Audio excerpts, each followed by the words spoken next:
Bienvenue pour ce nouvel épisode d'AI Hit. On va reparler d'un modèle, en fait, d'IA générationnelle aujourd'hui. Je vais plutôt montrer un petit peu le processus sur un nouveau modèle basé sur des informations nouvelles et un concept nouveau.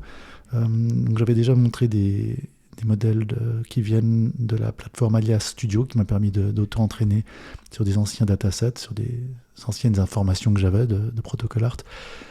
Là, j'ai créé une base d'images pour former un nouveau modèle. Donc là, on a les 3 premières images générées avec cet alias sur cette plateforme alias.studio. Mon idée étant que dans ce futur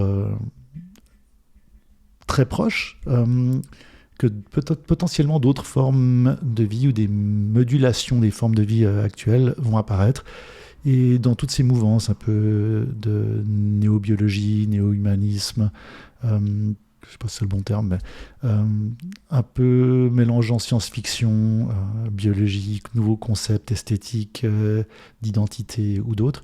Je suis parti un peu plus tôt sur l'idée de qu'est-ce qui pourrait évoluer d'autre qui n'est pas forcément de l'ADN. Et il y a une chose qui se retrouve partout, ce sont ces microplastiques qui ont tendance à transformer les organismes vivants actuels, soit par effet hormonal, enfin indirect. Je vous pousse à aller voir la littérature scientifique pour ça, soit par effet mutationnel. Ces microplastiques sont partout maintenant, on les retrouve à peu près dans tous les organismes vivants avec des effets concrets qui commencent à apparaître. Et là, mon idée était, est-ce que ces microplastiques pourraient, à un moment, comme des molécules, auto-interagir et auto-évoluer. Et comme ils sont surtout dans ce milieu aqueux que l'on boit, ils suivent un peu le cycle de l'eau. Voilà les 3 premières générations que je vous montre de ce modèle. Mon idée était vraiment de créer une base d'images sur laquelle entraîner l'intelligence artificielle pour qu'elle me génère ces animaux, si on peut les appeler comme ça. Et donc je me suis vraiment basé. J'ai créé toute une base de données d'images en utilisant de l'IA générationnelle, où j'ai fait des mélanges de ce que je considérais être des êtres vivants de type méduses, animaux sous-marins, mais aussi tous ces petits éléments de microplastiques qui flottent. Et j'ai fait une sélection, donc vraiment une curation d'images, et ensuite j'ai entraîné maintes fois et j'ai choisi un des résultats pour arriver à ça. Et c'était vraiment ça que j'essayais d'atteindre, quelque chose qui ressemble un petit peu à de l'animal, mais qui rappelle quand même l'élément plastique. Ici, 3 autres images où je voulais aussi montrer que ces microplastiques, peut-être qu'un jour, ils se mettraient ensemble, acquéreraient des propriétés de phosphorescence, par exemple, des propriétés de réseau aussi, entre différents, on va les appeler organismes plastiques, et tranquillement s'organiseraient un peu comme ce qui semble s'être passé pour les organismes basés sur l'ADN, tranquillement créer des organes et des êtres plus complets, plus complexes. Et vraiment, l'idée vraiment de ce modèle était surtout d'arriver à utiliser l'intelligence artificielle de manière un peu nouvelle pour créer quelque chose d'essayer d'y réimaginer le futur des êtres, des organismes entre guillemets vivants sur notre planète. Là, par exemple, l'idée, c'était de voir si ces organismes plastiques pourraient peut-être créer une sorte d'objets un peu fantomatiques qui ensuite ressembleraient peut-être à des éléments comme des pieuvres, commenceraient à pousser des organes sensoriels comme des yeux.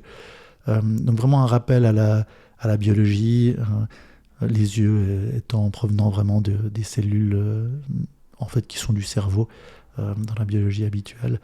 Et tranquillement, on pousserait peut-être des membres. Et c'est là où, esthétiquement, le modèle m'intéressait. Là, on retombe sur 3 autres exemples aussi, où là, j'ai un peu plus affiné la manière de prompter mon modèle pour arriver à avoir cet effet de réseau, cet effet un peu floral, mais aussi cet effet de membres qui apparaissent et qui, pour le spectateur, alors là, vraiment sur l'image qui est créée, nous rappelle ce côté un petit peu humanoïde, en fait, de ce que pourrait être un nouveau type d'organisme.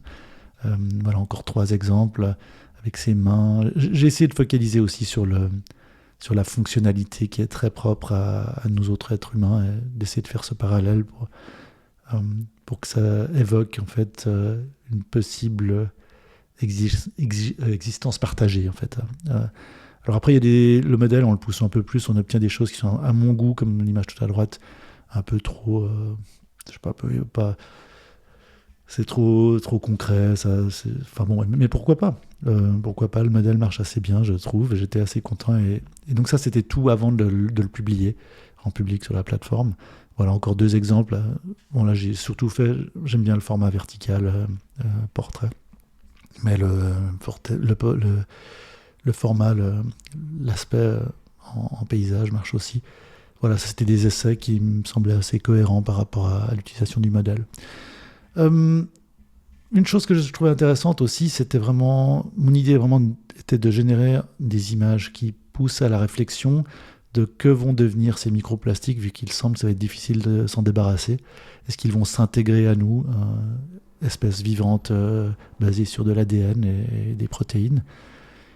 Et donc là, j'ai essayé de faire des séries, en fait, comme là on peut le voir, avec cette sorte de pieuvre qui, tranquillement, voilà, entre ces images, j'aurais imaginé, dans mon histoire, dans ma narration, c'est plusieurs générations, enfin de nombreuses générations, qui mènent à des êtres un petit peu floraux, qui deviennent humanoïdes, de par leur désir de bouger, d'observer et d'exister.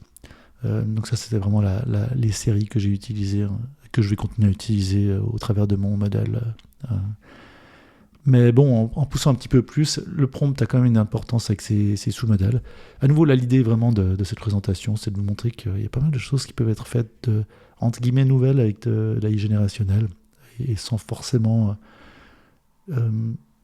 miner ce qui a été créé par le passé, créer quelque chose de nouveau. Bon, là, les images me semblent un peu plus, ça fait partie de mon expérimentation avec ces modèles que j'ai créés, les différentes itérations. Je trouvais un peu trop plastique, un peu trop sculptural, mais pourquoi pas, j'aime bien l'image de droite par exemple, un autre type d'évocation. Ou si on pousse encore un peu plus loin dans le côté réaliste, on peut amener du monde actuel, pas à que dedans. Là, c'est vraiment en changeant les prompts, en poussant les différents paramètres du modèle sur cette plateforme. Là, comme on peut le voir avec la barre à gauche, ou simplement voilà, une forêt avec des feuilles qui tombent et cet être plastique au milieu. Ou simplement là, un effet vraiment plutôt esthétisant, avec ces éléments plastiques qui flottent au-dessus d'une voiture qui n'a pas forcément l'air en plastique. Ce modèle génère un peu de tout ça. Donc il faut continuer à avoir une idée artistique quand on les utilise. Mais voilà. J'espère que ça vous a pas trop ennuyé, que ça va peut-être un peu donner des idées aussi de comment on peut utiliser l'IA générationnelle différemment. Donc n'hésitez pas, questions, commentaires, suggestions, comme toujours. Et en bas, il y aura les liens pour aller voir si vous voulez expérimenter par vous-même. Dans ce cas-là, on continue un petit peu sur cette plateforme Alia Studio pour le moment. Il y a d'autres plateformes que j'utilise, mais c'est une qui me stimule beaucoup là, ces derniers temps. Voilà, à bientôt!